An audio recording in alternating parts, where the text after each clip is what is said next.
Imagine waking up every single day, heart pounding with purpose, only to realize that the dream you're chasing was never really yours. What if I told you that millions of people, yes, even the ones you admire, have spent their entire lives climbing a ladder, only to find it was leaning against the wrong wall? They smiled on the outside, they won awards, they posted highlights, but inside, something was always missing.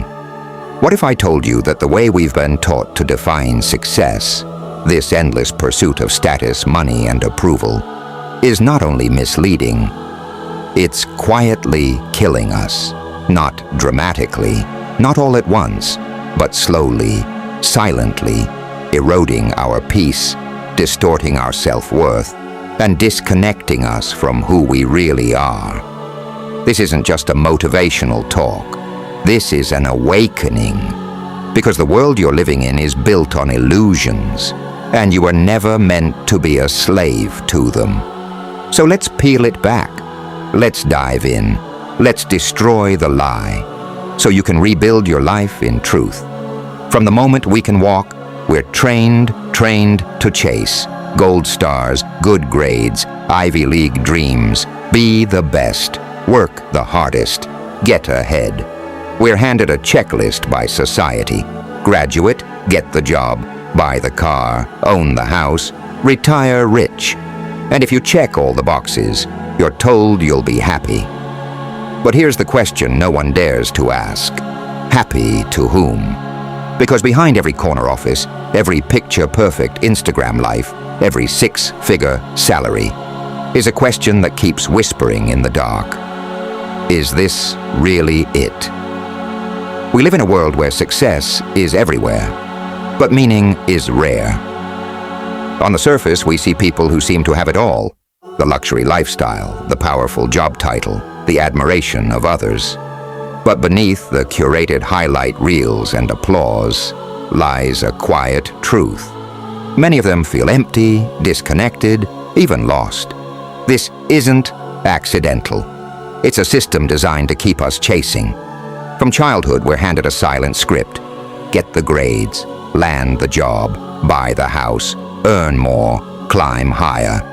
We're told fulfillment will come eventually, after the next promotion, the next milestone, the next round of applause. But that moment never truly arrives. Through the stories of Tayo, a high-achieving lawyer who realizes he's sacrificed his passion for prestige, and Amaka, a disciplined professional hiding her despair behind corporate success, we're shown how easy it is to live a life that looks perfect but feels deeply wrong. Because when you follow a path you didn't choose, you end up becoming a stranger to yourself. Society rewards performance, not presence. We're praised for our busyness, our hustle, our sacrifice, but rarely for our joy, peace, or authenticity. And in the race to keep up, we begin to measure our worth by output and approval rather than truth and alignment. But there comes a moment, a sacred pause, where you begin to ask, what if I'm not failing? What if I've just been playing the wrong game? That question is the turning point. It's an invitation to unplug from the noise and return to your own inner compass. It's a call to let go of inherited definitions of success and create your own. Not based on how much you impress, but on how deeply you live. Not on what you earn, but on what you feel, what you create, who you become. Real success is not a trophy. It's not a title.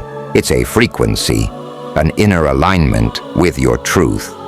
You don't need to do more to be enough. You need to remember who you already are.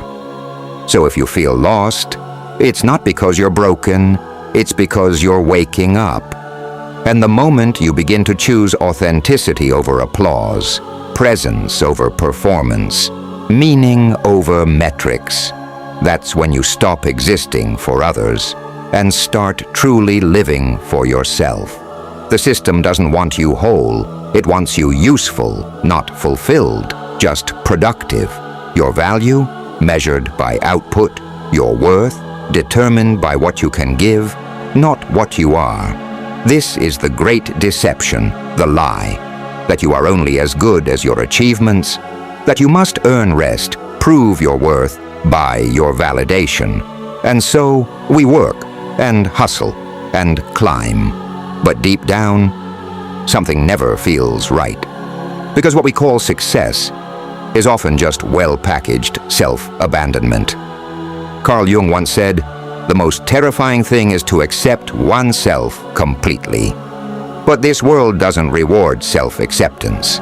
It punishes it. Instead, it teaches us to compare, to compete, to conform. We become performers, wearing masks, smiling through exhaustion, chasing applause while dying inside. You know what's worse? Most of us never question it. We just keep running faster and faster on a treadmill that never ends. And then one day we wake up, burnt out, anxious, empty, and wonder why. It's not you. It's the cage you were placed in without your permission. And once you see the bars, you can never unsee them. Think back, before the job, before the pressure, before the noise. What made you feel alive? What made time disappear? What brought you joy without needing anyone to clap for it? That was your essence, your soul. But slowly over the years, it got buried, under expectations, under fear, under the belief that success was something outside of you. The world taught you to chase money, status, recognition. But what if true success isn't about chasing at all? What if it's about returning to your values, to your truth, to your own damn voice? The ancient Stoics knew this.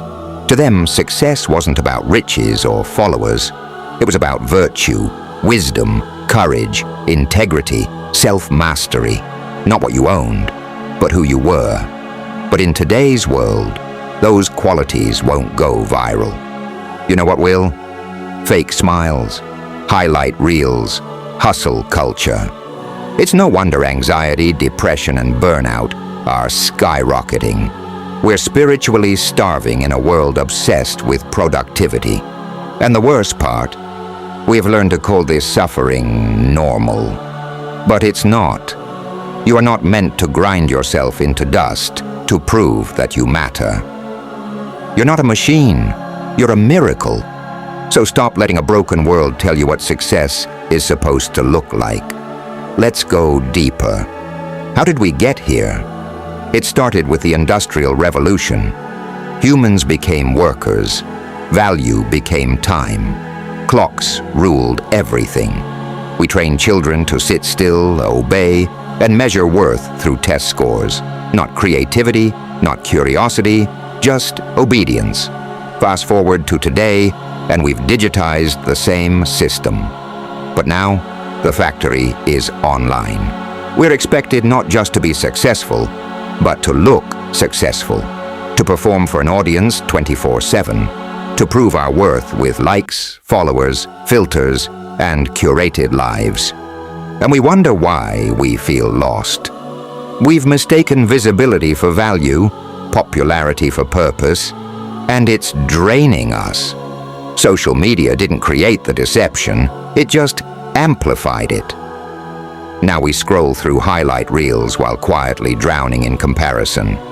We see the luxury vacations, the perfect bodies, the polished milestones. But we never see the panic attacks, the loneliness, the quiet despair.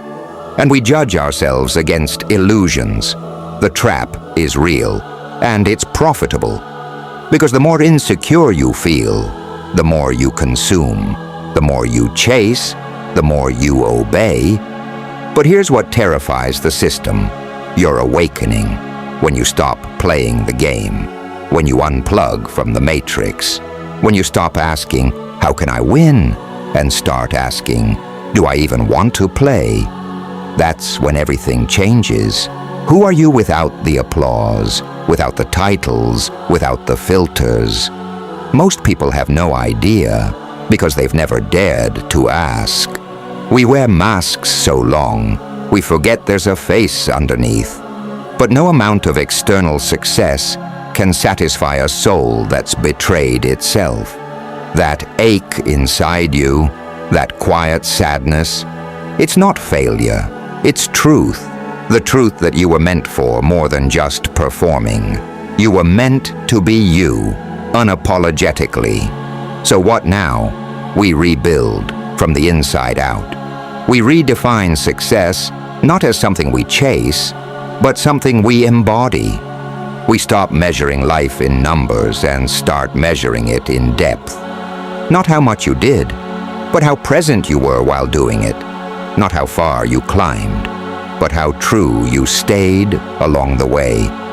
This is your invitation to step off the treadmill, to stop playing a game that was rigged from the start, to stop asking, how do I become successful, and start asking, who do I want to be while I'm alive? Because that's the question that changes everything. And here's the truth they never told you. You don't need to earn your worth. You were already enough. You don't need more followers to be seen. You need to see yourself. You don't need to chase the dream they sold you. You need to remember the one that's been whispering to you all along. You were born with wings. Stop crawling. You were born with a voice. Stop muting it for approval. You were born to live, not to impress, not to perform, but to live. So now the choice is yours. Will you keep chasing the mirage? Or will you turn inward, slow down, and finally come home to yourself? The world may not clap when you do, but your soul will. And that sound? That's the only applause that truly matters. If this message moved something in you, don't just nod, don't just scroll. Change. Define success on your terms. Choose depth over distraction, presence over performance, truth over applause.